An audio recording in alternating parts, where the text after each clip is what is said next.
E aí? Foi? Agora deu. Agora deu. Opa! Agora deu. Que Agora tá maravilha! certinho. Finalmente conseguimos. Parece que o Instagram aí tá pegando no nosso pé. Deu alguma.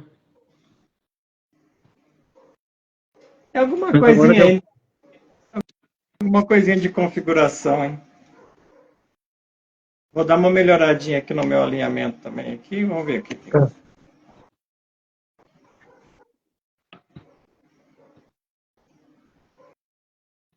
Aí, você tá me vendo bem, hein?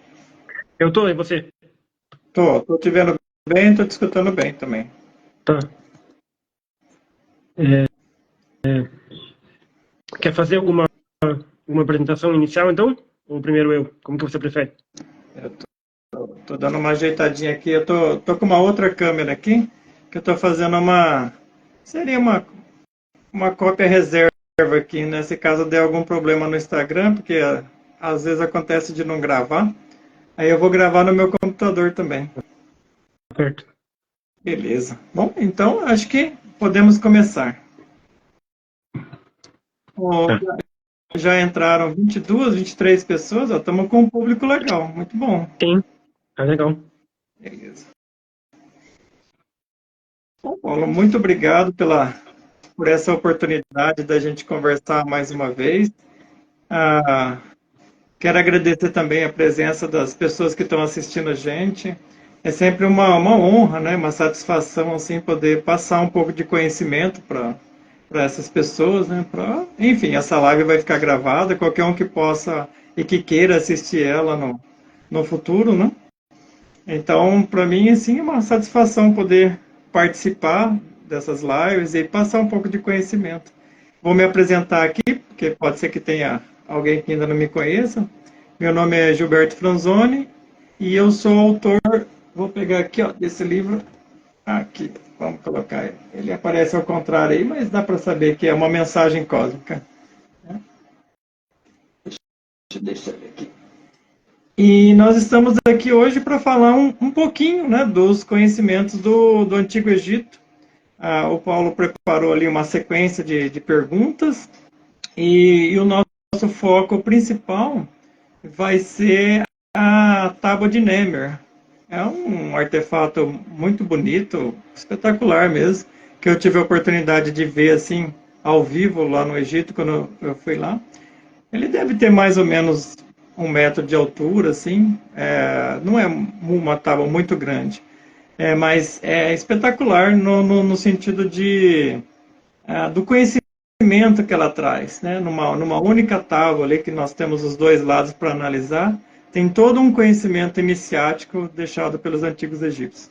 Então, os egípcios eles tinham um conhecimento da espiritualidade muito além do que a gente possa imaginar hoje. Era um povo realmente diferenciado. Então, por conta das nossas pesquisas, nós conseguimos trazer informações desse período antigo, né, dessa civilização que passou há muito tempo.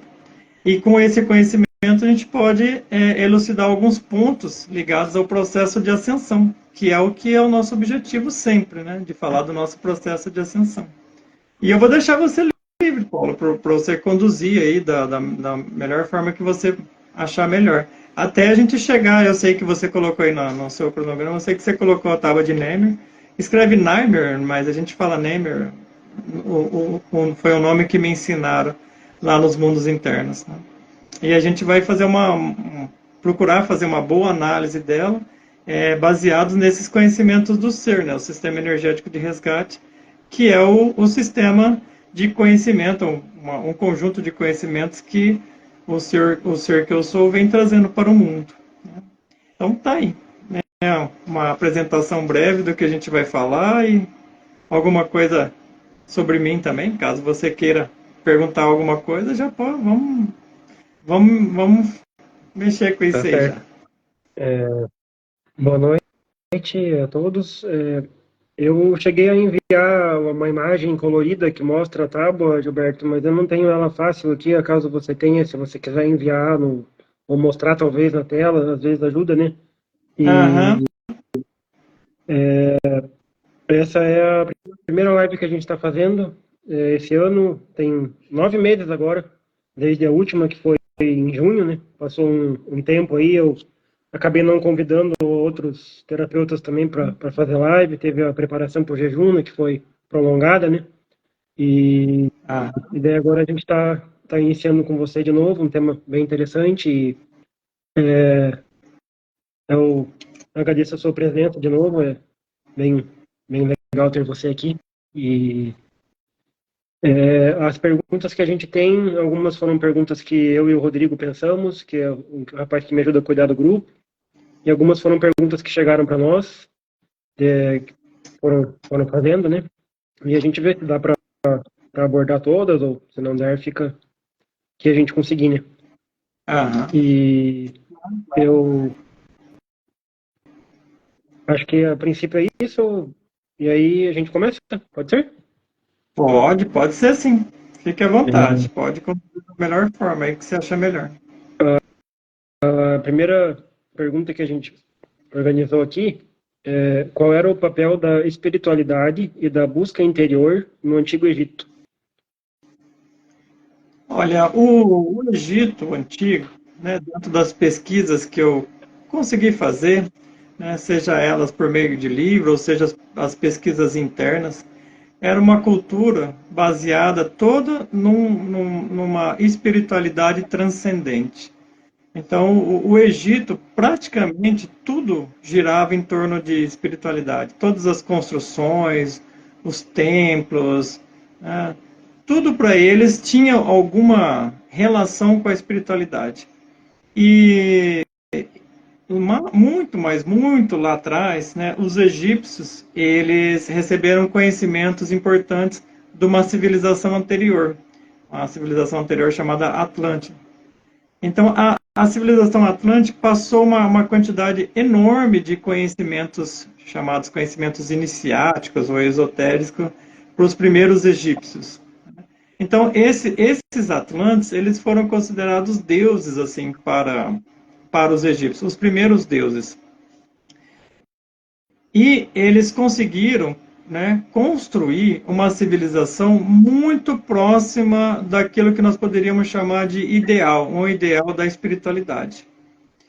Os egípcios levavam muito, mas muito a sério essa questão da espiritualidade e eles criaram sistemas, né, importantíssimos assim para proteger esse conhecimento. Mas é claro que eles recebiam pessoas de fora também para poder dar esse ensinamento que eles tinham. Então, o Egito Antigo, nós podemos considerar o Egito Antigo como uma grande escola iniciática. Nessa grande escola, muitos passaram por ali, muitos mestres passaram por ali, ou muitos iniciados passaram por ali e se tornaram mestres nessa escola. Os egípcios tinham conhecimento de transmutação de energia, tinham conhecimento de canalização de energia por meio das pirâmides, tinham vários conhecimentos assim importantíssimos, né, em termos de uma espiritualidade transcendente. Hoje, o que nós temos de espiritualidade, se a gente for considerar religiões, por exemplo, não chega, não se equivale de forma alguma ao que eles tinham naquela época. Os egípcios tinham contato mesmo com os seres superiores, contato direto. E hoje nós percebemos que as religiões não dão esse contato. As pessoas assim, vão nas religiões e têm ali o seu momento de espiritualidade, mas é um momento bastante simplório, assim, perto do que os egípcios viviam. Os egípcios, para você ter uma ideia, eles é, poder, podiam, né, acessar seres da quarta dimensão com toda facilidade. Podiam acessar seres da quinta dimensão também com facilidade. Eles tinham técnicas para isso. E até seres da sexta dimensão com facilidade também. Então, nós temos aí, por exemplo, os seres de quinta dimensão são os pleiadianos. Os seres de sexta dimensão são os sirianos. Então, no plano astral nós temos os guias espirituais, né, que são chamados de anjos. Então, nós temos aí uma quantidade gigantesca assim, de material espiritual que os egípcios tinham em sua época. Além disso, eles sabiam canalizar corretamente as energias por meio das transmutações. É claro que esses conhecimentos, chamados conhecimentos iniciáticos, eles eram ensinados dentro dos templos e de uma forma hermética, né? Então era fechado. Mas se por acaso o sujeito passasse nas provas, ele recebia esse conhecimento, sim. Então, assim, resumindo a pergunta, né?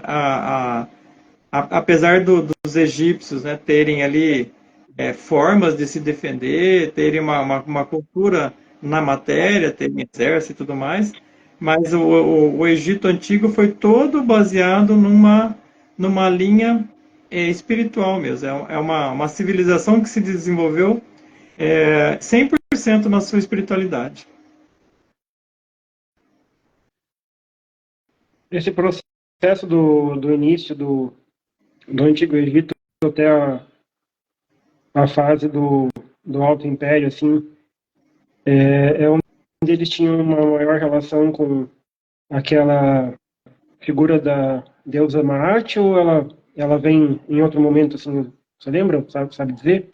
Mas no começo. Porque, assim, uma civilização, né, nós podemos considerar assim, que uma civilização, todas elas, de maneira geral, elas têm 4 etapas. Então, a etapa de ouro, né, a etapa de prata, a etapa de bronze e a etapa de ferro. O que significa isso? Nós estamos falando em densidades. Né? Então, quando os egípcios receberam conhecimento dos Atlantes, eles formaram o que nós podemos chamar de Idade de Ouro e viveram nessa Idade de Ouro plenamente. Depois, houve um período, né, de diminuição ali, né, abaixou um pouco a frequência, já não estava na Idade de Ouro, veio então a Idade de Prata. O Egito continuava grande no sentido da sua espiritualidade, mas não era mais a Idade de Ouro. Então aí passou a fase daqueles grandes mestres, de grandes iniciados, né, da Idade de Ouro. Depois vem a Idade de Ferro e depois a Idade de Bronze, ou seja, o Egito também se degenerou. Né? Então, todas as culturas passam por um processo de crescimento, um auge, e depois degeneram. Isso faz parte de uma lei mecânica da natureza. E com o Egito aconteceu a mesma coisa. Então, esses deuses do passado, Osíris, Horus, Meet, né, no caso se escreve Maat, mas se pronuncia Meet, Anubis, esses são aqueles seres que iniciaram a raça, que iniciaram ali aquele momento, né, que é chamado momento de ouro, né, da raça egípcia. E depois os egípcios tiveram esse grande auge, depois já começou uma espécie de decadência. Se manteve por muito tempo, é verdade. Mas aí começou já um período de politicagem interna, guerras internas, né? Nem todos levavam a sério os conhecimentos antigos, acontecia intrigas internas, que queria destronar o faraó e tal, daí já estava degenerando. Já. Então isso aconteceu já. Então nós estamos falando, daqui a pouco a gente vai chegar na tábua de Nemer, nós estamos falando aí de um conhecimento que está em torno de 5.000 anos atrás. Então o Egito durou muitos anos, né? Você vê que na época de Jesus, uns 2.000 anos atrás, o Egito ainda era um ponto de referência na espiritualidade, né? Mas já estava em alguns pontos, né? Estava preservado, e em alguns pontos já começava uma decadência. Você comentou agora que era um ponto de referência na época de Jesus ainda. Tem algum relato de alguma conexão dele com o Antigo Egito também, não tem? Sim, sim. As pesquisas que eu venho desenvolvendo, eu pude chegar a esse arquivo em que Jesus, né, vai para o Egito para poder estudar. Então, Jesus, ele vai como Jesus mesmo, como o homem, né? E lá no Egito que ele se forma, né, como Jesus, o Cristo. Então, a história de Jesus contada na Bíblia, ela tem algumas falhas de interpretação. Por exemplo, uma das falhas de interpretação é aquela história da perseguição das crianças, né? Então, porque supostamente tinha nascido um neném especial, né? E o Herodes ia perseguir ali aquelas crianças, né? Mas isso não é dessa forma. Quando houve essa perseguição de Herodes contra Jesus, Jesus já tinha 21 anos. Ele não era um nenezinho, não era um recém-nascido. Mas a perseguição aconteceu. E por que fala né, sobre essa perseguição? Porque ali dentro do conhecimento dos templos, a qual o Herodes era o sacerdote, os outros iniciados que estavam ali perceberam que Jesus era diferente, ele tinha um diferencial. E comunicaram o Herodes: olha, esse aqui, ele é especial, né? Jesus realmente aquele que veio para trazer esse grande momento da história da humanidade. Eles perceberam isso. E o Herodes, é claro, que não gostou da ideia, porque ele era o sumo sacerdote ali da região, e ele teve ali uma crise de ciúmes, vamos pensar assim, né? Porque Jesus podia ocupar o lugar dele, né? E daí ele começou a perseguir, né, Jesus, e começou a perseguir todos aqueles que estavam ao lado de Jesus. Mas isso Jesus já tinha 21 anos. E daí, e como ele era vingativo, ele acabou mandando matar algum daqueles iniciados. E nos mundos internos, o iniciado, ele é considerado um menino. Por isso, a relação com as crianças, com os inocentes. Os mestres,